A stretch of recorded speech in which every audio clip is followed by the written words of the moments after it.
औज़ुबिल्लाहिमिनश्शैतानिर्रजीम बिस्मिल्लाहिर्रहमानिर्रहीम। नाज़रीन कराम, मैं आपका मेज़बान मंसूर साहिब अपने प्रोग्राम मैं भी पाकिस्तान हूँ के साथ हाज़िर खिदमत हूँ। नाज़रीन, कराची कंक्रीट के जंगल में तब्दील हो रहा है और यहाँ पे मौसमी तग़य्युर के साथ पड़ने वाली गर्मी मज़ीद हमारा इम्तिहान ले रही है। इस सारी सूरत हाल में आग लगने के वाक़यात में भी इजाफ़ा हुआ है। अभी हाल ही में हैदराबाद में जो गैस सिलेंडर का धमाका हुआ उसमें कीमती जानों का ज़या हुआ। इस सारी सूरत हाल पर, इस सारे मसले पर, इस सारे मामले पर बात करने के लिए आज हमने कुछ ऐसे ही दो नौजवानों को मदऊ किया है जो बुनियादी तौर पर आप उनको फायर फाइटर समझें, और आज हम डिस्कस करेंगे कि कैसे इस सारे मसले से बचा जा सकता है। हमारे साथ मौजूद हैं आदिल महमूद, अस्सलाम वालेकुम। वालेकुम सलाम। और इनके साथ बैठे हैं ताहिर हुसैन, अस्सलाम वालेकुम। वालेकुम सलाम। आदिल, आपसे शुरू करेंगे। जो सूरत हाल डेवलप हुई है, क्लाइमेट चेंज हुआ, सारे मामलात हुए, आग लगने के वाक़यात में इजाफा हुआ, किस तरह देखते हैं और कैसे बचाव के हवाले बनते हैं, ज़रा तफसीली ब्रीफ कीजिए। अस्सलाम वालेकुम। जी बिल्कुल, आपने जिस तरह अभी स्टार्टिंग में कहा है कि कराची बदकिस्मती से पिछले कुछ दिहाइयों से जो उसके साथ हो रहा है तो टोटली अनफेयर है। माहौलियाती तब्दीली के हवाले से जो उसके साथ खेल खेला जा रहा है, जंगलात को बिल्कुल ख़त्म किया जा रहा है और कंक्रीट के जंगलात को उसको फैलते चले जा रहे हैं और वो मतलब 80 गज के ऊपर आप 6 मंजिला 7 मंजिला बिल्डिंग खड़ी कर रहे हैं। बस वो बदकिस्मती से, क्योंकि इसके हवाले से जब ये अभी जो अवेयरनेस का सिलसिला स्टार्ट हुआ है तो लोग जागे हैं, अथॉरिटियाँ जागी हैं और उस पर अभी काम शुरू हुआ है, लेकिन उसके लिए अब हमें काफ़ी वेट करना पड़ेगा। एक दरख्त को कम से कम बड़े होने के लिए 8 से 10 साल का अरसा रिक्वायर्ड होता है जो आपको साया देगा, एक सायादार दरख्त। तो उसके लिए हमें अभी मज़ीद कराची को झेलना होगा, मज़ीद एक्सीडेंट्स होंगे, मज़ीद इस तरह की चीज़ें हमने फेस करनी है। लेकिन इंसान भी अल्लाह ताला ने पैदा किया है ज़मीन पे, जिसको शऊर दिया गया है, जिसको कहा गया है कि आप अपनी ज़िंदगी को सहूलियात के हिसाब से गुजारें। तो अल्लाह की तरफ से जो दी गई एक सहूलत थी वो दरख्त जंगलात थे, उसको जो है ना हम मिसयूज़ कर गए और बेदर्दी से कर रहे हैं। मतलब कोई तरस और रहम का जो है ना वो फैक्टर नहीं है हमारे अंदर, जिस तरह बाकी चीज़ों में नहीं है तो इसमें भी नहीं है। तो कोशिश तो यही है कि हम किसी तरह से पब्लिक को अवेयर कर सकें कि आप सबसे पहले तो अपने घर के आसपास ही जो भी आपको खाली जगह मिले, जो आप खा रहे होते हैं बीज वगैरह, उसकी मतलब जो फल आप खा रहे होते हैं उसके बीज वहीं पे कहीं ज़मीन पे डाल दें। बाकी अल्लाह की कुदरत है, उससे कहीं ना कहीं दरख्त फल फूल के निकल आएगा। लेकिन बदकिस्मती से वो चीज़ भी यहाँ पे नहीं है। हम कूड़ा करकट तो उसको फैलाने में माहिर हैं, लेकिन कोई चीज़ पॉजिटिव वे में उसको मानने को तैयार नहीं है। आप जितना रोकें आवाम को या शहरियों को, वो इसको इग्नोर कर जाते हैं। बेसिक रीज़न ये है कि हमारे पास अवेयरनेस नहीं है। तो ये कहना चाहूँगा कि जो फायर एंड सेफ्टी की अवेयरनेस है, इसको अब ग्राउंड से स्टार्ट करना पड़ेगा। आपकी जो ग्राउंड रूट लेवल्स हैं, जिसमें आपके स्कूल्स हैं, मदरसे हैं, आपके मसाजिद हैं, आप इस तरह की अवेयरनेस टॉक, जिस तरह मुख्तलिफ मजहबी लेवल में आप इसको हाईलाइट करें, अपनी जमातों में, अपने स्कूल्स में बच्चों को समझाएं, तब जाके ये कल्चर प्रमोट होगा। लोग जो आएंगे वो एक नए माइंडसेट के साथ पैदा होंगे और वो इस चीज़ पे अमल करते हुए जाएंगे, जो कि ज़माने कदीम से एक चल रहा था और उन लोगों ने हमें एक खूबसूरत और हरा भरा मुल्क दिया, तो उसको हमने मिसयूज़ कर दिया। मेरे ख्याल से जो ना इसको अभी उस पर काम करने की बहुत ज़रूरत है। ताहिर, कैसे बेहतर की जा सकती है अवेयरनेस? जैसे अभी आदिल ने जिक्र किया कि ये एक बहुत ही गंभीर मसला बनता जा रहा है, ये आने वाली नस्लों के लिए तो बहुत नुकसानदेह हो जाएगा। कैसे अवेयर करेंगे कौम को? देखें, सबसे पहले तो देखें ये 2 पॉइंट्स अलग हैं। एक तो जो ग्लोबल वार्मिंग है या जो हमारा क्लाइमेट चेंज हो रहा है, ये डिफरेंट टॉपिक है। अच्छा, ये दोनों अलग अलग टॉपिक है। एक टॉपिक ये है कि जो हमारी बढ़ती हुई आबादी है और जिस तरीके से ये हमारी बिल्डिंग्स जो बनाई जा रही हैं और ये गुंजान आबादी जो है वो एक फैल रही है, तो इसके अंदर जो फायर के इंसिडेंट हो रहे हैं उसकी क्या वजह है, वो वजूहात बिल्कुल डिफरेंट है। चलें, इस सवाल को ऐसे ही कर लेते हैं जी। उसकी क्या वजूहात हैं, ज़रा ये आप भी तफसील से बता दें। फायर के जो इंसिडेंट की सबसे मेन वजूहात यही है कि जो हमारे पास लेक ऑफ अवेयरनेस, कि हमारे पास अवेयरनेस नहीं है।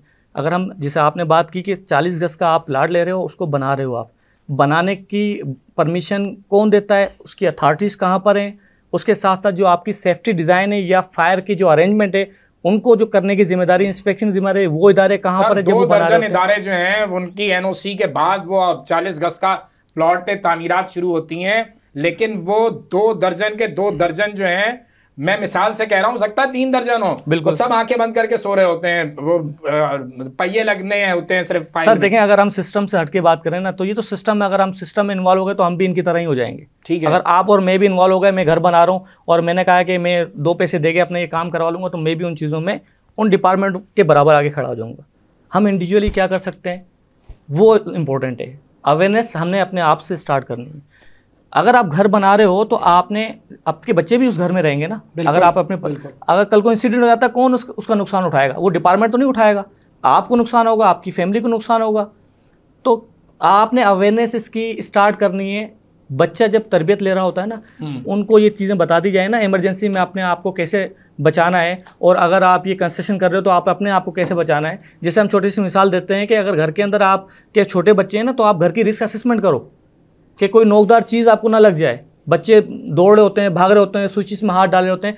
तो जब आप वहाँ पर अपने बच्चों की तरबियत स्टार्ट करोगे, तो जब आप एक घर बनाओगे अपने बच्चों के लिए कि मुझे एक सेफ़ प्लेस उनको देना है अपने फ्यूचर में, उनको परवरिश के लिए, तो वो सेफ़ प्लेस आप कैसे बनाओगे? जब आप खुद अपने आप की वो डिज़ाइनिंग करोगे कि मुझे फायर सेटिंग अरेंजमेंट जो है वो प्रॉपर तरीके से करनी है वहाँ पर।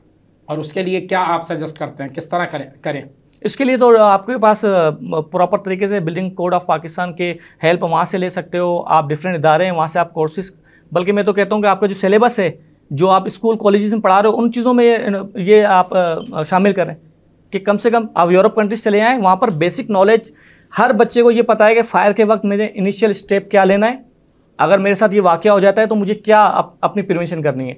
सिर्फ फायर के हवाले से नहीं, अगर रोड एक्सीडेंट हो जाता है उसने क्या करना है, खुद को इंजरी हो जाती है उसने फर्स्ट एड अपने आप को कैसे देनी है, ये बेसिक नॉलेज उनके सिलेबस में शामिल है। हमारे पास ये सिलेबस में शामिल नहीं है। हम अच्छे ऑफिस में जाके अच्छे ग्रेड्स पे बैठ जाते हैं। मैं अपनी बात कर रहा हूँ, कोई एक छोटा सा इंसिडेंट हो गया, मुझे ये इल्म नहीं है कि ये अमल मुझे क्या करना है, इसका इफेक्ट पॉजिटिव होगा या नेगेटिव होगा। तो बेसिक अवेयरनेस हमने स्टार्ट करनी है। खाली फायर से नहीं, जितने भी आपके इंसिडेंट होते हैं, एमरजेंसीज होती हैं, उस वक्त आपने इनिशियल स्टेप क्या लेना है, ये आपने अपने पब्लिक को जो है वो अवेयर करना पड़ेगा। अच्छा, अभी आदिल, मैं एक कहीं सर्वे देख रहा था किसी जगह पे, तो उसमें वो उस रिपोर्ट में वाज़ेह था कि कराची में जितने भी छोटे बड़े प्रोजेक्ट हैं, उसने मैं उस ख़बर की रिपोर्ट की ज़बान पे नहीं जाता हूँ, मैं आपको आसान ज़बान में समझाता हूँ कि अगर 100 प्रोजेक्ट अगर शहर में बन रहे हैं कराची में, तो शायद 4% ऐसे होते हैं जिनमें फायर एग्ज़िट की जगह होती है, एमरजेंसी एग्ज़िट की जगह होती है, बाकी किसी में नहीं है। तो इसकी ये जिम्मेदारी किस पे आयद हो रही है? इसमें तो एक लफ्ज़ आता है बिल्डिंग कोड ऑफ, मैं कोड करूँगा, AHJ, आई थिंक ऐसा ही सर, लाइफ सेफ्टी का कोड है, अथॉरिटी 101 जुरिस्डिक्शन, जो वहाँ की लोकल अथॉरिटी है जिसकी दायरे इख्तियार में ये आता है, वो आबादी जहाँ डेवलप हो रही है, वो उससे कंसर्न जो डिपार्टमेंट्स हैं उनकी रिस्पॉन्सिबिलिटी है कि वो उस बिल्डिंग को चेक करें, उसकी जो मेन जो है वो इक्विपमेंट्स वगैरह लग रहे हैं, जो फायर के हवाले से लग रहे हैं, वो उनको चेक करें।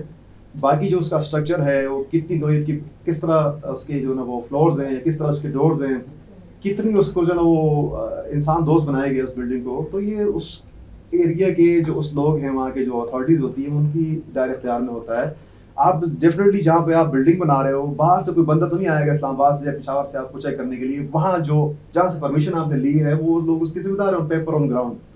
तो एक तो ये, दूसरा ये कि आप खुद भी जिम्मेदार हैं इसके, कि आप एक चीज खड़ी कर रहे हैं, मतलब आप कह रहे हैं बिल्डर भी जिम्मेदार है, और इदारा तो है ही है, जो बिल्डर भी जिम्मेदार है, और वो जो मेरे जैसा आदमी जो खरीदने जा रहा है वो भी नहीं सवाल कर रहा होता कि जी ये चीजें जो हैं वो मौजूद हैं या नहीं। देखिए, आपका घर, मेरा घर मेरी जन्नत, ऐसे ही है। मेरा घर मेरी जन्नत। मैं उस घर के लिए जवानी से निकल के अपनी मेच्योर एज तक कमा रहा हूँ कि जी शादी करनी है, शादी के बाद घर हो गया, वाइफ आ गई, खूबसूरत घर बन गया जन्नत की सूरत में, जो मेरा घर मेरी जन्नत को कोड करो मैं। उसके बाद आप सुबह निकलते हैं जॉब के लिए, आपका खूबसूरत सा घर है, बेगम है आपकी, और आप निकल गए जॉब के लिए, और आपको बीच में न्यूज़ आती है कि सर आप आ जाएँ, आपके घर में आग लगी और बिजली की तारें जो ना वो फॉल्ट कर गई, और आपकी जो ना वाइफ इंजर हो गई है, आपका घर जल गया है।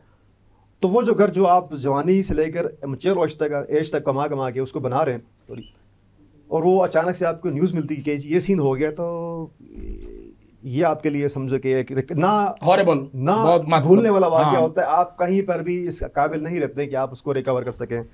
तो फिर वही बात है कि हम हर चीज़ पे फोकस कर रहे होते हैं, लेकिन अपनी जान बचाने के लिए हम क्या कर रहे हैं इसमें हमें फोकस नहीं है। बनाव सिंगार में, घर के डेकोरेशंस में, या मुख्तलिफ चीज़ें जिसकी ज़रूरत नहीं है लाइफ में, उसको हमने अपने पे अप्लाई किया हुआ है। जो लाइफ के हवाले से चीज़ें हैं उसको हमने बिल्कुल रिजेक्ट किया हुआ है। देखें, अल्लाह ताला का इरशाद भी है कि अपनी हिफाजत, अपनी सेफ्टी, अपने कपड़ों की, अपनी सफाई की, हर चीज़ को अल्लाह ताला ने कोट करके इंसान को बताया गया है। लेकिन उस पर भी हम कितना पूरा उतरते हैं ये आपके सामने। तो पूरा जो है वो कौम के आया का आया बिगड़ा हुआ है। हमें इसको स्टार्ट करना है फिर अगेन वही ग्रास रूट लेवल से, जिसमें बच्चे उस कल्चर को लेके आगे चलें और उनकी डेली लाइफ के अंदर ये चीज़ें हों ताकि वो इसको बिल्कुल अडॉप्ट कर लें। ठीक है, इसी को लेके हमने कोशिश की, एक दो NGOs के साथ भी मैंने कोलैबोरेट किया हुआ है। यकीन वेलफेयर जो है उसमें एक नाम है। तो हमने बच्चों से ये चीज़ स्टार्ट की हुई है और हमारे आगे प्रोजेक्ट्स भी आ रहे हैं इंशाल्लाह इस शहर में, कराची के अंदर, जिसमें हम छोटे बच्चों से ये चीज़ स्टार्ट कर रहे हैं ताकि वो घर में जाके अपने वालिदैन को कहें कि पापा ये चीज़ ऐसी है। तो जब यहाँ से ये चीज़ स्टार्ट होगी तो इंशाल्लाह कुछ इफेक्ट आएगा, क्योंकि हमें तो उम्मीद नहीं है कि अब जो लोग हैं कि वो कुछ कर सकें शहर के लिए। अच्छा ताहिर, मैं जो बात को समझा हूँ आदिल की, बड़ा चूंकि इसने दिल से बात की है एक दर्द के साथ, तो सोशल एक्टिविस्ट जो हैं, क्या अब ये जिम्मेदारी उन पर आयद हो गई है आज खुद? चूंकि सरकार से तो आवाम को कोई उम्मीद नहीं है कि सरकार कुछ अच्छा करेगी, तो फिर किस तरह मैनेज किया जाएगा? किस तरह आप समझते हो कि इस अवेयरनेस को आप फैलाओगे सोशल एक्टिविस्ट दोस्तों के साथ? बिल्कुल, सबसे इम्पोर्टेंट अब ये बात हुई है कि आपने इन चीज़ों को फैलाने कैसा है। ये जो इंसिडेंट आपके हो रहे हैं, उस इंसिडेंट की रोकथाम अब क्या करनी है। देखिए, बिल्डिंग्स अगर बन गई हैं, आपने उस वक्त जो इदारे थे वो इन्वॉल्व नहीं हुए, जो इन्वॉल्व होना था उनको, हम नाम नहीं ले रहे, बहुत से इदारे होते हैं, एक नहीं। अच्छा, जब से नक्शा बनता है, मैं थोड़ी सी कता कलामी करूंगा, तो ये बहुत आपने अच्छा नुक्ता उठा दिया। मेरे जहन में एक ज़मीनी सवाल आ गया है, ये हम सोशल एक्टिव वालों को भी कंटिन्यू करेंगे इस जवाब में। लेकिन अगर थोड़ी सी आपको नॉलेज है इस बारे में, ये बिल्डिंग बनकर तैयार हो जाती है, बिल्कुल ठीक है, तमाम NOCs सब ओके किए हुए हैं, सब ने आंखें बंद की हुई हैं, इसमें कोई भी रास्ता जो है वो एग्जिट नहीं है ऐसा कि इमरजेंसी कोई किसी भी, ज़रूरी नहीं आग, लेकिन आग एक अहम हवाला होता है। इस सारी सूरत हाल में इस बिल्डिंग के ऊपर केस किया जा सकता है, ये डिमोलिश हो सकती है, ये तोड़ी जा सकती है, इसे कोई ऐसा रास्ता निकाला जाएगा जहाँ से ये बिल्डर के ऊपर असरअंदाज होने का हवाला है, या जो चीज़ बन गई सो बन गई? नहीं सर, ऐसे तो आपकी हज़ारों बिल्डिंग्स ऐसी हैं जहाँ हम लोग जाते हैं, देखते हैं, इंस्पेक्शन करते हैं, ट्रेनिंग्स देते हैं, वहाँ पर नहीं होते हैं एग्जिट रूट्स। चलो ठीक है, जब तक हम नहीं गए उससे पहले उनको उन चीज़ों से आगाही किसी ने नहीं दी। अब जब उनको आगाही मिल जाती है कि आपने क्या करना है, तो उसके बाद एक प्रॉपर तरीके से, जैसे स्टार्टिंग में एक नक्शा बनाना होता है ना फायर सेटिंग अरेंजमेंट का, जिसमें exit routes, exit path, exit door, सारी चीज़ें शामिल होते हैं, फायर सेटिंग अरेंजमेंट की चीज़ें शामिल होती हैं। तो आफ्टर कंप्लीटेशन भी वो चीज़ें इंप्लीमेंट करवाई जा सकती हैं। ये नहीं है कि आपने इनिशियल स्टार्ट कर दी, बन गई बिल्डिंग, तो अब मुझे उसी के अंदर लेके चलना है। उसके बाद आपने इंस्पेक्शन करानी है। अच्छा, ये काम की नौयत के ऊपर भी डिपेंड होता है कि उस बिल्डिंग को किस पर्पज़ के लिए आप इस्तेमाल कर रहे हो, उस पर्पज़ के हिसाब से फिर उसकी फायर सेटिंग अरेंजमेंट आपने करनी है। कमर्शियल पर्पज़ के कर रहे हो तो उसके लिए क्या क्या अरेंजमेंट करना है, इंस्टीट्यूशन है उस बिल्डिंग में तो उसके लिए क्या अरेंजमेंट करना है, आप रेजिडेंशियल बिल्डिंग बना रहे हो उसके लिए क्या अरेंजमेंट करना है। तो ये डिफरेंट किस्म की नौयत के हिसाब से उनकी सेटिंग अरेंजमेंट की जाती है। मैं खुद ऐसी बिल्डिंग्स में गया हूँ कि जब मैंने जाके वहाँ पर ट्रेनिंग दी है, अवेयरनेस सेशन दिया है, आप करवा तो दी मॉक ड्रिल कि आपने जो है ना मॉक ड्रिल करवानी है, लेकिन मॉक ड्रिल कैसे करवाएं, आपके एग्जिट रूट ही नहीं है, या तो एलिवेटर्स हैं या स्टेयर्स हैं। ऐसी हाई राइज बिल्डिंग्स की बात कर रहा हूँ मैं जो कराची में मौजूद हैं।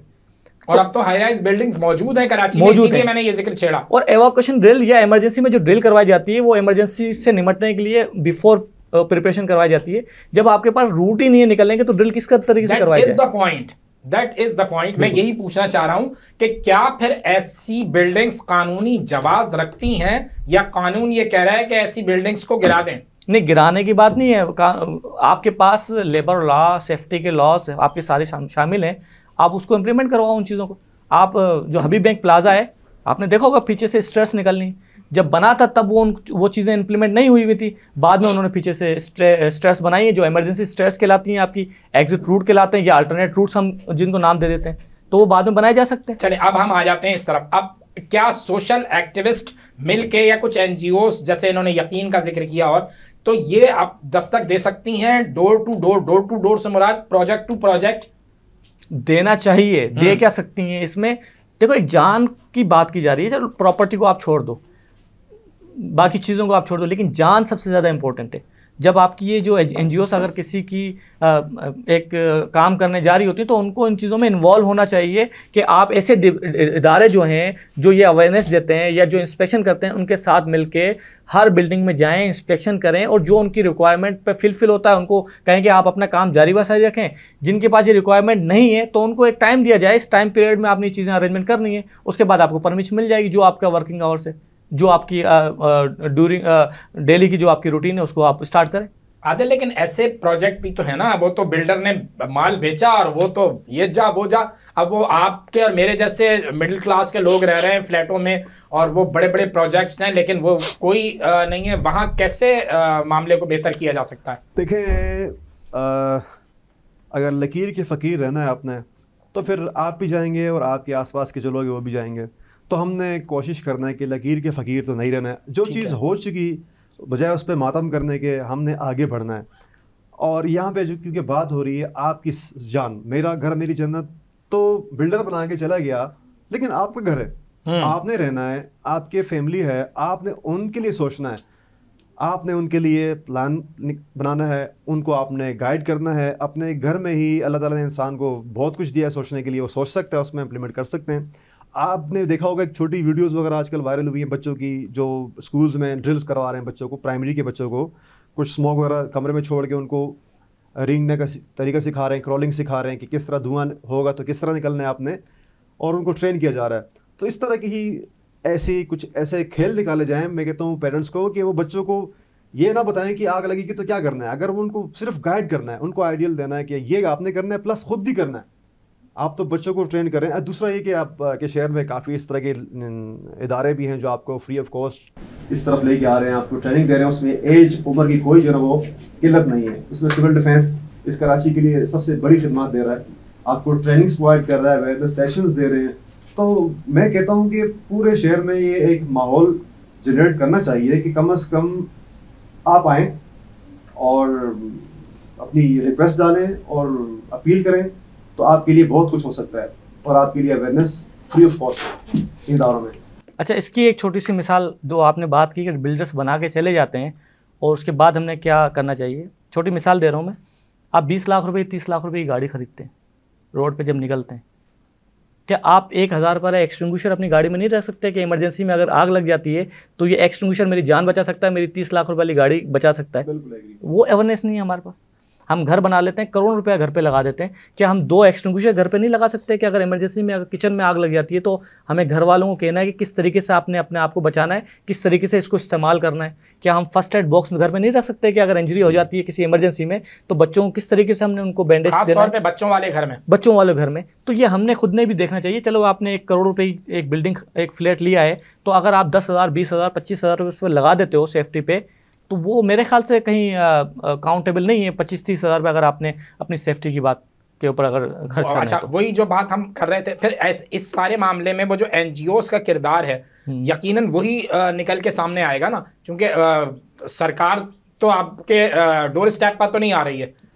सरकार डोर स्टेप पे आ रही है, आने वाले लोग होना चाहिए, ट्रेनिंग्स दी जा रही हैं, अवेयरनेस दिए जा रहे हैं। ये हम लोगों की, मैं आपको बता रहा हूँ कि ऐसे ऐसे इदारे हैं कि आप जस्ट जाएं, आप बताएं कि हमारा ये इदारा ये काम करता है, हमें इधर अवेयरनेस सेशन दिए जाएं। मैं अवेयरनेस की बात कर रहा हूँ, वो जो आपने बिल्डिंग डिज़ाइन की बात की है या जो एनओसीज आपको प्रोवाइड करते हैं वो चीज़ अलग है। तो ऐसे जो इदारे ऑलरेडी जो काम कर रहे हैं, एनजीओस को चाहिए उनके साथ मिलके इन चीज़ों को और अवेयरनेस और ज़्यादा इनको जो है ना बढ़ाना चाहिए इन चीज़ों को। मैं एक चीज़ उसमें ऐड और करना चाहूँगा कि अवेयरनेस न कि जो है ना वो नॉन पॉलिटिकल वे से हो, पॉलिटिकल वे से भी अवेयरनेस होनी चाहिए। आपके जैसे जुलूस हो रहे हैं, मुहर्रम की तकरीबात हो रही है, मुहर्रम चल रहा है, तो आपके एक माइक पकड़ा एक शख्स जो उसमें इंस्ट्रक्शन दे रहा होता है, आप उसके साथ एक ऐसा बंदा भी खड़ा करें जो लाइफ सेफ्टी से या फायर सेफ्टी से या किसी इस तरह की फील्ड से कंसर्न हो, और वो साथ में लोगों को गाइड करता रहे कि आपने क्या करना है। इसी तरह आप जलसे जुलूस कर रहे हैं, सियासी कोई जलसा हो रहा है, उसमें भी और सियासी गहमा गहमी तो आगे मजीद शुरू होने वाली है, तो इसमें आप ऐसा बंदा भी रखें जो उस क्राउड को लाइफ सेफ्टी के हवाले से या उनकी जो हेल्थ के हवाले से इश्यूज वहाँ क्रिएट हो सकते हैं क्राउड के अंदर, कोई भी चीज़ अगर बगदर, तो उसके हवाले से उनको गाइडलाइन देता रहे। तो ये भी एक सीखने का अच्छा प्रोसेस है, क्योंकि इसमें हज़ारों लोग आपके पास सामने मौजूद है, मजमा है। तो अगर किसी 10 बंदे की भी चीज़ समझ में आती है तो समझो कामयाबी हमारी, हमने अपना हिस्सा अदा कर लिया। तो हमने कोई प्लेटफॉर्म छोड़ना नहीं है जहाँ पे इंसानी जान को बचाने के लिए कोई पॉइंट जो फ़ायदेमंद हो, उसको हमने मतलब इंगेज करना है। अच्छा, एक इसी से रिलेटेड एक बात कि कुछ टाइम पहले ही एक मीडिया पर्सन मेरे पास आए, जस्ट उन्होंने कुछ चीज़ें डिस्कस की कि मुझे अपने जो हमारा स्टाफ है उनको अवेयरनेस देनी है। तो मैंने बोला किस हवाले से आपने अवेयरनेस देनी है? बोला जितने भी इंसिडेंट होते हैं ना, हम वहाँ पहुँच जाते हैं। जब हम वहाँ पहुँचते हैं तो जो वहाँ का एक्चुअल जो सीन होता है ना, वो हम आपसे शेयर नहीं कर सकते कि वो जो NGOs की या जो भी आपकी गाड़ियाँ हैं वहाँ पर, जो एम्बुलेंस हैं, वो जो मुतासरा लोग हैं उनको किस तरीके से हैंडल कर रहे होते हैं। तो क्या हमारे पास ऐसा कोई इदारा है कि उनको जो है अवेयरनेस दी जाए कि अगर इमरजेंसी में कोई बंदा गिर जाता है या कोई मामला तो उसके साथ पेश आए, उसको हैंडलिंग कैसे करना है? जितने भी आपके इदारे हैं उनको ये भी नहीं पता होता है कि एक शख्स अगर गिरा हुआ है, मुतासिर है, उसको किस तरीके से हैंडलिंग करके अपने मोबाइल में एम्बुलेंस में रखना है, ये तक उनको इल्म नहीं होता है। तो बोला हमें ट्रेनिंग चाहिए ताकि हम अगर कहीं भी ऐसे इंसिडेंट में जाते हैं तो कम से कम हमें पता हो कि हमें किस तरीके से उन चीज़ों को हैंडल करना है। तो कहने का मकसद ये है कि जितने भी बड़े इंसिडेंट होते हैं ना आपके, वहाँ पे हज़ारों NGOs भी पहुँच जाती हैं, लेकिन होता क्या है कि एक शख्स जिसको हैंडल करना है आपको ये इल्म ही नहीं है कि आप जो अमल कर रहे हो उसके साथ उसका पॉजिटिव रेस्पॉन्स होगा या नेगेटिव रेस्पॉन्स होगा। आया कि आप अगर उसकी हेल्प करने जा रहे हो तो उसका हेल्प करने की वजह से उसको कुछ फ़ायदा होगा या नुकसान होगा।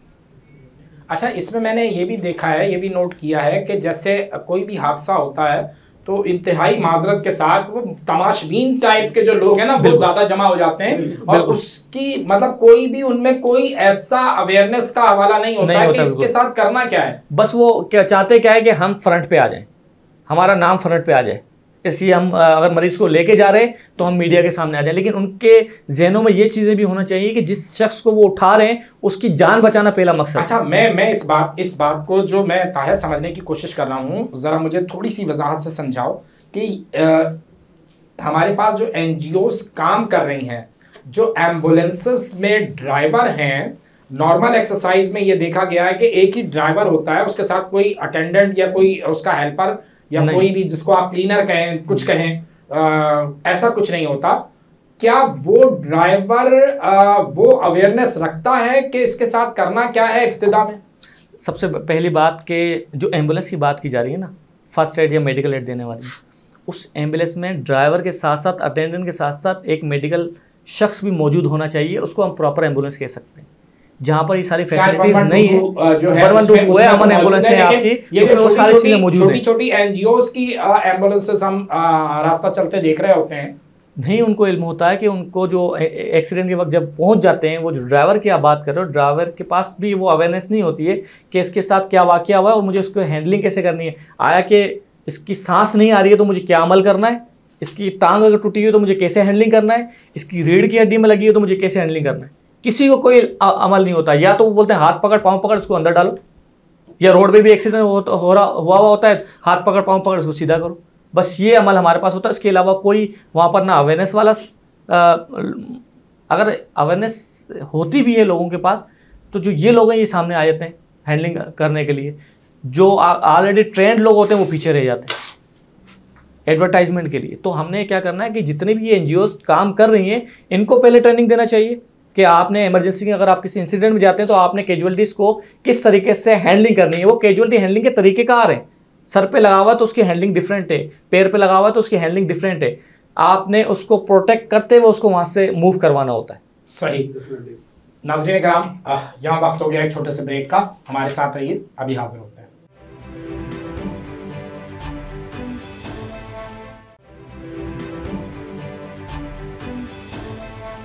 वेलकम बैक नाज़रीन। आदिल, हम बात कर रहे थे ब्रेक से पहले फायर सेफ्टी के हवाले से। हमने तफसील से बात की, तफसील से समझाने की कोशिश की अपने देखने वालों को। सिर्फ फायर का ही हवाला नहीं है, एक आग ही आपके इमरजेंसी का हवाला नहीं है, रोड पे एक्सीडेंट भी हैं, घर में बच्चों की भी चोटें लगती हैं। तो क्या किस तरह अवेयर करना चाहेंगे आप? रोड एक्सीडेंट्स की जहाँ बात की जाए तो हमारे यहाँ एक कल्चर डेवलप हो चुका है कि अगर रोड पे कोई शख्स तड़प रहा है खून में या किसी हादसे का शिकार हो गया तो मोस्टली गाड़ियाँ रोक रोक के उसका तमाशा करने के लिए खड़े हो जाते हैं। उसके बाद फिर क्राउड बन जाता है। उसके बाद एम्बुलेंस को फ़ोन करने के लिए जो है सोचना पड़ता है कि कौन करे, तू कर मैं कर, तू कर मैं कर। अच्छा, इंसान की जो जान है वो सेकंड्स में ख़त्म हो जाती है। इंसान की जान पानी का बुलबुला है, ऐसा ही और चलता फिरता इंसान गिर जाए तो किसी काम का नहीं, ख़त्म, डेड। और उस वक्त आपने डिसीजन लेना होता है। वो उस क्राउड के अंदर कोई अल्लाह का बंदा अगर निकला है, आपके साथ किसी की दुआ है, किसी खुशकिस्मती से कोई ऐसा आदमी मौजूद है जो अवेयर है इस सारे मामले से, तो यकीन करें कि वो उस वक्त जो लम्हा उनके घर पे गुजर रहा होता है वो उस शख्स के पाँव और हाथ चूमने को तैयार हो जाते हैं जो उनके जो वालिद हैं या भाई हैं, हाँ, जो भी किसी के बेटा है की आप जिंदगी बचाएंगे तो आप उसके लिए मसीहा हैं। और उसके अलावा अल्लाह ताला इस शख्स से बहुत खुश होता है। देखें, अल्लाह ताला जब इस शख्स से खुश होता है तो कुछ दुनिया के मसाइल उस पर आते हैं जिसमें हमने खुद पैदा किए हुए हैं। मतलब इन्वेस्टिगेशन शुरू हो जाती है उसकी, उसको कहते हैं आपने क्यों किया, ये क्यों किया, वो क्यों किया, कॉल आ जाती है उसको। तो हमारे जो ज़मीनी हक़ाइक़ हैं वो इतने बुरे हो चुके हैं कि हमने हेल्प करना ही छोड़ दिया। सोशल वर्क की तो बात होती है, लेकिन सबसे बड़ा सोशल वर्क तो यही कि इंसान के काम आना। ऐसा ही है। तो एक मरते हुए इंसान के जब आप काम आएंगे तो उसकी खुशी का एक लम्हा अलग ही होता है। बिल्कुल जब बिल्कुल बिल्कुल आप किसी को बचाते हैं, उसके बाद जो आपकी अंदर ईमानी कैफियत होती है आपकी, उसका जो एक महसूस करने का लम्हा होता है वो सिर्फ आप महसूस करते हैं या आपका रब या वो जिसकी आपने जान बचाई है। तो कोशिश की जाए कि अगर इस तरह के हादसात होते हैं रोड एक्सीडेंट्स में, तो आप कोशिश कीजिए कि आप अपने को भी सेफ़ रखें और उस बंदे को भी आप इब्तदाई स्टेट जो आपकी इब्तदाई स्टेप्स हैं जो आप लेंगे तो उसमें भी आपने थोड़ा बहुत उसको हेल्प करनी है। आपने एम्बुलेंस को फ़ौरन कॉल करनी है। एम्बुलेंस के पहुंचने से पहले और जो आप वहाँ कर रहे हैं फर्स्ट एड जो भी थोड़ी बहुत है, अगर आपको अवेयरनेस नहीं है तो आप आगे पीछे लोगों से इतला दे दें कि किसी को आता है तो आगे बढ़ें, ये इसकी जान का मसला है, कुछ हेल्प कर दो अल्लाह के लिए, ताकि कोई ना कोई बंदा जो सीखा हुआ होता है वो कुछ आपको बता देगा। उसको सबसे पहले आपने रोड से साइड पे करना है ताकि वो मज़ीद हादसों से बचा रहे। दूसरा, वहाँ पे आपने क्राउड को ख़त्म करना है। जो लोग इस तरह के हैं, आगे मेंटली स्ट्रॉन्ग है, डिसीजन ले सकते हैं, उनको आपने कहना है यार ये क्राउड हटाएं यहाँ से ताकि इसको फ्रेश हवा, ताज़ा हवा मिल सके। इसको जब तक एम्बुलेंस आती है तब तक आप उसकी सांस बहाल करें। तो यकीन करें उस क्राउड के अंदर जो लोग खड़े हुए हैं, कोई ना कोई दो चार बंदे निकल आएंगे अल्लाह के जो उसको हेल्प देंगे। लेकिन क्योंकि अवेयरनेस की फुकदान है, दूसरा ये कि मैं क्यों करूँ, कोई पकड़ के ले जाएगा, पुलिस पूछेगी, इंक्वायरी होगी, क्यों? तो एक कल्चर बन चुका है कि हमने मदद करना छोड़ दी। अवेयरनेस होने के बावजूद भी हमने ज़मीनी हक़ाइक़ को आगे रखते हुए लोगों की हेल्प करना छोड़ दी। सिर्फ वीडियोस पे आ गए और ये रेटिंग के चक्कर में आ गए हम लोग। तो ये जो है ना बड़ी तकलीफ दे। ताहिर, मैं थोड़ा सा फैलाता हूँ अपने सब्जेक्ट को। ग्लोबल वार्मिंग का हवाला था। अच्छा, उसमें क्या है कि अभी कराची में शदीद गर्मी पड़ी, बिल्कुल इतनी शदीद के रास्ता चलते लोग गिरे हैं और रास्ता चलते कैजुअल्टीज़ हुई हैं। अब आगे सीज़न शदीद बारिशों का आ सकता है। अच्छा, सिर्फ हम कराची की बात नहीं, पूरे पाकिस्तान की बात कर रहे हैं। पूरे पाकिस्तान में शदीद बारिश हैं। इन दो मौसमों के हवाले से कोई अवेयरनेस आप आगे पहुंचाना चाहें? देखें, बिल्कुल इससे पहले भी हमारी डिस्कशन इस चीज़ पे हुई है, ग्लोबल वार्मिंग पे या क्लाइमेट जो चेंजेस है आपकी। तो सबसे पहला स्टेप ये है कि आपने ग्रीनरी को प्रमोट करना है। अपने घर से स्टार्ट करें। इस टेम्परेचर को कम करने के लिए या जो आपकी ग्लोबल वार्मिंग है, आप भले पूरे मुल्क की तरफ से ना जाएं, लेकिन अपने शहरों को आपने अगर बचाना है तो अपने शहरों की हद तक आपने प्लांटेशन करनी है, ज़्यादा से ज़्यादा। क्योंकि जितनी ज़्यादा प्लांटेशन होगी उतनी ज़्यादा जो आपकी एनवायरनमेंट जो चेंज हो रहा है उसमें टेम्परेचर में मिनिमाइज होगा वो टेम्परेचर। अगर आपने और ये जंगलात को काटना शुरू किए और ग्रीनरी को ख़त्म किया तो ये मज़ीद और ज़्यादा आपका जो टेम्परेचर है ये राइज़ होना शुरू हो जाएगा। जी, जो अभी जो सिचुएशन है, जो इस साल आपने जो देखी शिद्दत, अगर आपने अभी से इन चीज़ों में इनिशियल स्टेप नहीं लिया, आपने प्लांटेशन वगैरह नहीं की, ग्रीनरी के ऊपर प्रमोशन नहीं दी, अवेयरनेस लोगों को नहीं दिया, तो ये आगे और ज़्यादा बढ़ते जाएगा। तो हमने रोकना है इसको। तो रोकने का अमल यही है, इंडिविजुअल एक शख्स अगर एक पौधा लगा देता है तो आपकी जो आबादी के हिसाब से अगर इतने भी पौधे लग गए जितनी आपकी आबादी है, तो आपके आने वाले 10 साल के बाद आप ये तो दोबारा देखो ताहिर, ये तो कागजी गुफ्तगू है ना, ये तो मुमकिन ही नहीं। हमारी कौम दुनिया की काहिल तरीन, सुस्त तरीन, मतलब हम कोई बस सिर्फ जबानी जमा खर्च करने वाले लोग हैं। हम कहाँ पौधा लगाते हैं, कहाँ बस सिर्फ जबानी। वही तो अच्छा, अब इसमें अवेयरनेस के लिए, इसमें इस बात को रागिब करने के लिए कोई नया प्लान है, तरतीब दिया हुआ, वो डिस्कस करो। आपका सिर्फ ये कह देना कि हर आदमी अपने हिस्से का पौधा लगा दे, नहीं लगाता। तो इसके अंदर अवेयरनेस फैलानी है आपने, एनजीओज हैं आपकी, वो काम करनी है। कैसे, मतलब उसका कोई रोड मैप डिजाइन किया आपने? बिल्कुल, रोड मैप। जैसे एक इदारा, एक गवर्नमेंट का इदारा, अगर वो गवर्नमेंट का इदारा इस चीज़ के ऊपर एक्शन लेता है कि हमने ये एक बजट आया है, हमने ये काम करना है, तो उनको चाहिए जितनी भी एनजीओज इनसे मिल सकती हैं वो मिलाएं आपस में, क्योंकि जितना ज़्यादा एनजीओज मिलाएंगे उतना ज़्यादा ये काम फैलेगा ये आपका।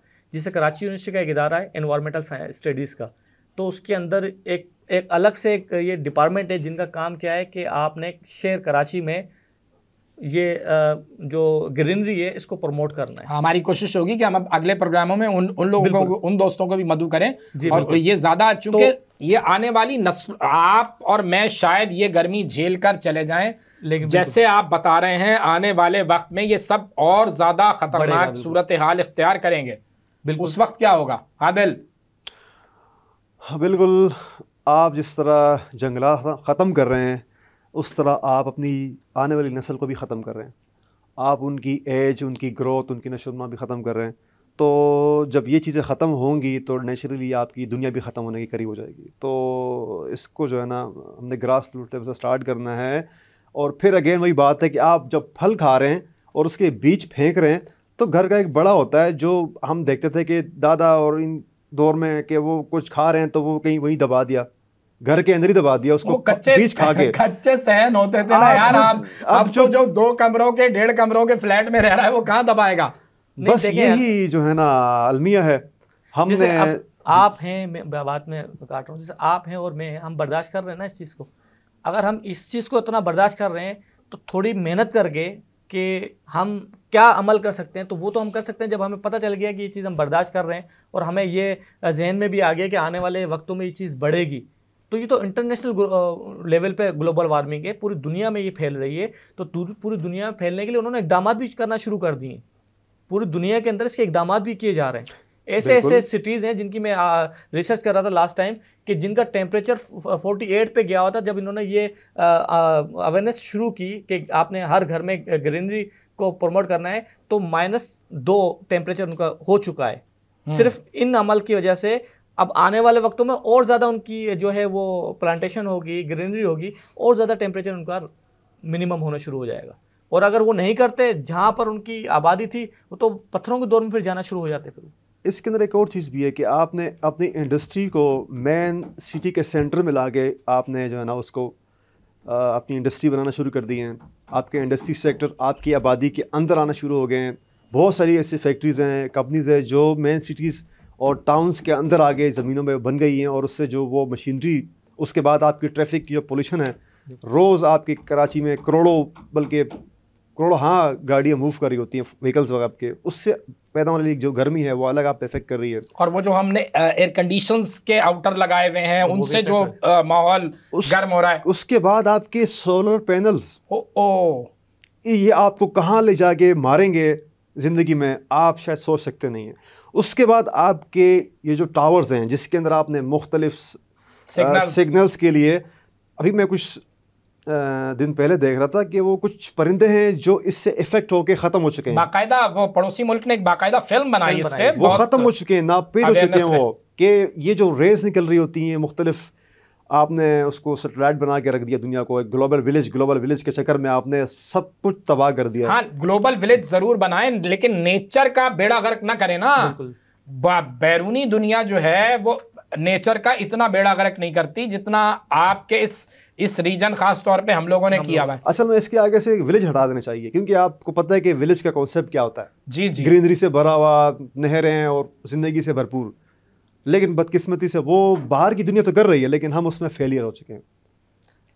इंटरनेशनल लेवल पे इसके ऊपर इकदाम किए जाते हैं। वही वाली बात कि आपके इस मुल्क के अंदर वो इदारे हैं जो उनको रोकथाम कर सकते हैं, लेकिन वो अमल में नहीं लेके आ रहे होते हैं उन चीज़ों को। जितनी भी आपकी इंडस्ट्रीज़ हैं उनका अगर आगे धुआं या पॉल्यूशन जिसे कहते हैं वो निकल रहा है, तो उसके अंदर भी SOPs हैं कि अगर आपने इन्वायरमेंट में छोड़ना है, चलो आप नियरली सिटीज़ में हो तो उनको आपने फ़िल्टर करके अपने इन्वायरमेंट में, ताकि वो इन्वायरमेंट के साथ फ्रेंडली रहे माहौल आपका, इन्वायरमेंट पे उसका इफेक्ट ना हो। तो ऐसे इदारे हैं आपके जो उनको अमल करना चाहिए ये। और अगर दूसरी जगह पे देखा जाए कि जिस तरीके से आपकी पॉपुलेशन बढ़ रही है, उसका भी एक मेन किरदार है। जो ग्लोबल वार्मिंग या क्लाइमेट चेंज के अंदर आपकी जो पॉपुलेशन बढ़ रही है, जब पॉपुलेशन बढ़ेगी तो आपकी बिल्डिंग्स भी बढ़ेंगी, आपके रिहायशी जो इदारे हैं वो भी बढ़ेंगे शहरों के अंदर। जैसे कराची की आबादी को आप देख लो लगातार बढ़ते जा रही है, तो पॉपुलेशन भी एक बहुत बड़ा मेन फैक्टर है आपकी ग्लोबल वार्मिंग में या क्लाइमेट चेंज के अंदर।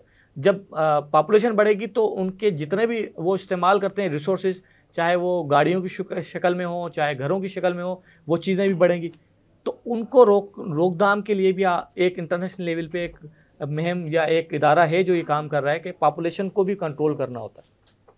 क्योंकि पॉपुलेशन बढ़ेगी तो आपकी इंडस्ट्रीज भी बढ़ेंगी, आपकी वो सारी चीज़ें इफेक्ट करेंगी इसके ऊपर। आदिल, सरकार का कितना रोल आप देखते हो इस सारे मामले में? जैसे मैंने कहा कि वो इतनी हाई राइज बिल्डिंग्स बन रही हैं, कोई उसमें सेफ एग्जिट नहीं होता। इसी तरह जो दरख्त काटने का हवाला है, कोई उस पर कानून ज़रूर है, लेकिन कोई उसकी रोकथाम नहीं है कि जिसका दिल चाहता है जो जहाँ से दरख्त काट देता है। इस तरह आपने समंदर का भी बेड़ा गर्क किया हुआ है। जो सनती फजला है वो आपने इतना समंदर में डाल दिया है कि आपका समंदर भी जो है वो बिल्कुल ऐसा ही है। और एक दिन आपको नेचर इसका जवाब देगी, याद रखिएगा, नेचर आपको इसका जवाब देगी, लेकिन आपको नहीं देगी, आपकी नस्लों को देगी। मैं यही तो कह रहा हूँ ना, देखो जुर्म आदम ने किया और नस्ल आदम को सजा वाली बात ना हो ना, कि जो सरकारी इदारे इस सारे रोकथाम के जिम्मेदार हैं वो तो अपना काम नहीं कर रहे। अगर वो अपना काम नहीं कर रहे तो उसका खुमियाजा वो नहीं भुगतेंगे, हमारी आने वाली नस्लें भुगतेंगी। उनकी नस्लें तो कनाडा शिफ्ट हो चुकी होंगी। बहुत जो है ना ये मतलब तकलीफ दे सवाल है ना, बहुत इसमें जो ना वो फिर जज्बात निकल आते हैं तो फिर वो रोक नहीं पाता मैं। तो ये है कि बस इनसे क्या गिला किया जाए, ये हमारे ही अपनी गलतियों की और हमारी अपनी ही जो है ना वो चॉइसेस हैं। ये हमारी इज्तिमाई कौम की एक चॉइस है कि हम उस तरफ जा रहे हैं, हम जिस तरह सोच रहे हैं वैसे फ़ैसले अल्लाह ताला की तरफ से आ रहे हैं और वही लोग हम पे मुसलत हो रहे हैं जिससे हमें कोई उम्मीद नहीं है। हमने अल्लाह से उम्मीद छोड़ी है, बंदे से लगा लिए, जिसका जो ना हमें कोई खातिर खा नतीजा नहीं निकलता नज़र आ रहा। लेकिन वही बात है कि समंदर की बात की जाए या मुख्तलिफ जो आपने अभी डिस्कस किया, मैंने वही कहा ना, ताहिर भाई से भी इस में लेते हैं। ताहिर, जो समंदर का हाल हम कर रहे हैं, बिल्कुल उसके क्या असरात मुरत्तब होंगे? 2-4 मिनट मेरे ख्याल है हमारे पास रह गए हैं शो में, तो मैं चाह रहा हूँ ज़रा उस पर थोड़ी सी ब्रीफ एक। देखिए, वो वाटर पॉल्यूशन कहलाता है आपका। जैसे आपका एयर पॉल्यूशन है तो वो वाटर पॉल्यूशन है आपका। अगर समंदर के अंदर आप ये सारा फजला, ये इंडस्ट्रीज़ के जितने भी वेस्टेज है वो अगर आप डाल रहे हो तो उस पे एनवायरनमेंट पे या ग्लोबल वार्मिंग पे इफेक्ट पड़ता है अपनी। और उसके साथ साथ जो आप की माहीगीरी की सनत है उस पे कितना, उसके ऊपर भी पड़ेगा। देखें, माहीगीरी की वो आपका अलग वो एक पॉइंट आ गया कि जो ग्लोबल वार्मिंग हो रही है, क्या उसका इफेक्ट समंदर के अंदर जो फजला डाल रहे हैं उसका इफेक्ट हो रहा है उसके ऊपर? वो होता है आपका। जब ऑक्सीजन अंदर, जब आपके ये डिफरेंट किस्म के जो फजला उसमें जाता है तो फिर वो ऑक्सीजन की उसमें एक मिकदार होती है जो डिफिशिएंसी हो जाती है ऑक्सीजन। एक्चुअली पानी की किल्लत का भी एक अच्छा सोर्स है समंदर आपके पास। अगर आप उसमें फिल्ट्रेशन प्लांट इस तरह की कुछ चीज़ें की तरफ जाते हैं तो आपके पास इतना बड़ा समंदर है। करेगा कौन? इदारे हैं आपके। 77 साल हो गए, आपने कराची को पानी के लिए तरसा दिया, आपने फिल्ट्रेशन प्लांट नहीं लगाया समंदर में। आप अपने मुल्क की बात करें, आप यूरोप कंट्रीज में चले हैं, दूसरे भाई मैं यूरोप कंट्री क्यों चला जाऊं? आप मैं तो पाकिस्तान की बात करूंगा, मैं कराची की बात करूंगा। अगर मैं खलीजी रियासतें घूम कर आया हुआ हूँ और मैंने वहां देखा कि वहाँ वो उन्होंने अपने अवाम के लिए सहूलत दे दी, बिल्कुल मुझे तो और तकलीफ होगी ना भाई। हमारे पाकिस्तान, प्यारे पाकिस्तान के लॉज, इसके कानून बहुत खूबसूरत हैं, बहुत अच्छे डिज़ाइन हैं, बहुत अच्छे बने हुए हैं। सारे फलाह बहबूद के हवाले से जो इसकी शिक्स हैं, आप अगर रीड करेंगे तो आप वाकई कहेंगे कि कानून सिर्फ फलाह बहबूद और इंसानी की चीज़ के लिए बना हुआ है, लेकिन इम्प्लीमेंटेशन की जहाँ बात आती है वहाँ हम फेलियर हैं। कानून हमारे मुल्क के बेइंतहा, आप अगर उसको स्टार्ट करेंगे रीड करना तो उसमें ऐसी चीज़ें हैं कि आप कहेंगे वाकई ये इस मुल्क के कानून है, लेकिन उस पर इम्प्लीमेंटेशन वाली बात जब आती है तो फिर वहाँ चीज़ मिक्सअप हो जाती है। फिर ये साह अवाम यहाँ का से मार किरदार खाते है, हैं। अवाम को उन चीज़ों पे इम्प्लीमेंट अच्छा, अवाम के किरदार पे आ जाओ, आखिरी बिल्कुल। 2-4 मिनट जब है ना, तो आप- बस 2 मिनट में अवाम का किरदार वाजे कर दो कि अब अवाम करें तो क्या करें। देखिए, अवाम को तो सबसे पहले कि इंडिविजुअल आपने अपने हिसाब से एक स्ट्रगल मेहनत करनी है, अगर आपने अपनी आने वाली नस्लों को संवारना है। अगर ऐसे इदारे हैं, ऐसे इदारे आपके नेशनल लेवल पे भी हैं, इंटरनेशनल लेवल पे भी हैं, सारे आपके इदारे हैं जो इन चीज़ों की रोकथाम के लिए उनके पास एक बड़ा अमाउंट आता है, बजट आता है। अब ये है कि वो बजट लग रहा है नहीं लग रहा है, ये आप लोगों ने इम्प्लीमेंट करवाना होता है। जैसे एक छोटी सी मिसाल, छोटा सा एक आपने एक सोसाइटी बना ली। अब उस सोसाइटी के अंदर आपको पता है कि आपके ये 100 घर हैं। अब ये 100 घर आप 5,000 रुपये मंथली देते हो कोई भी मेंटेनेंस के लिए, तो वहाँ तो साफ़ सफाई होती है ना, आपकी सारे अमल होता है वहाँ पर। तो हर घर वाला, अगर अब आप बात करोगे कि टैक्सेस तो कटते हैं, पैसा तो गवर्नमेंट लेती है, लगाती क्यों नहीं, डिपार्टमेंट है, चलते क्यों नहीं है?